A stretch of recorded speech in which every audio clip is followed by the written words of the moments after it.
முன்னாள் அமைச்சருமான பொன்முடி கலந்து கொண்டு பொதுமக்களின் மனுக்களை பெற்று உரிய நடவடிக்கை எடுக்க அதிகாரியிடம் கேட்டுக்கொண்டார். அப்போது பொதுமக்கள் மத்தியில் பேசிய சட்டமன்ற உறுப்பினர் பொன்முடி, முந்தைய ஆட்சி காலத்தில் பொதுமக்கள் அதிகாரிகளை தேடி சென்று பலன்களை பெற வேண்டும். ஆனால் தற்பொழுது மக்களை தேடி அதிகாரிகள் ஊராட்சியாக வருகை புரிகின்றனர். இதற்கு முக்கிய காரணம் உங்களுடன் ஸ்டாலின் முகாம் திட்டம்தான் என தெரிவித்தார். இந்த நிகழ்ச்சியில் மாவட்ட கவுன்சிலர் ரவிச்சந்திரன், ஒன்றிய செயலாளர் லூயிஸ் மற்றும் அனைத்து துறை அதிகாரிகள், பொதுமக்கள் பலர் கலந்து கொண்டனர். ரெட் நியூஸ் தமிழ் செய்திக்காக விழுப்புரம் மாவட்ட செய்தியாளர் எம்.ஆர். ரவி. செய்திகளை உடனுக்குடன் தெரிந்து கொள்ள ரெட் நியூஸ் தமிழ் சேனலை சப்ஸ்கிரைப் செய்யவும்.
தேடிட்டு போறதை விட அதிகாரிகளே இங்க எல்லாரும் வந்திருக்காங்க.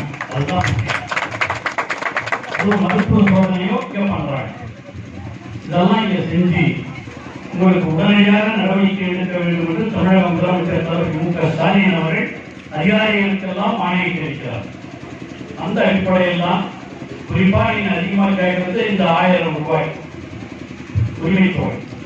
இந்த உரிமைத்தொகை 1000 ரூபாயை இப்பொழுது 1,20,000 பேர் கொடுத்திருக்காங்க. நம்முடைய தமிழக துணை முதலமைச்சர் அவர்கள் சொல்லியிருக்காரு, இப்பொழுது இதெல்லாம் முடிஞ்சு மேலும் தகுதி உள்ளவர்களுக்கு உடனடியாக வழங்கப்படும் என்றும் தமிழக துணை முதலமைச்சர் ஆகவே இதெல்லாம் செஞ்சிருக்கிறதா இந்த ஆற்காட்டை பொறுத்தவரை எப்பொழுதும் இந்த நம்ம ஊராக சிறப்பாக செயல்பட்டுக் கொண்டிருக்கிற ஒரு ஊர். அதனால் இந்த ஊரில் இருக்கிற நீங்கள் எல்லோரும் தான் பயனடைய வேண்டும். உங்களுடைய கோரிக்கைகளை எல்லாம் இந்த அதிகாரிகள் பரிசீலித்து உடனடியாக நடவடிக்கை எடுப்பார்கள். அந்த நடவடிக்கை எடுக்காவிட்டாலும் கொஞ்சம் இருக்கிறதால நீங்க சொல்லுங்க. அதெல்லாம் பார்க்கறதுக்கு எல்லா ஏற்பாடுகளையும் நாம் செய்வோம்.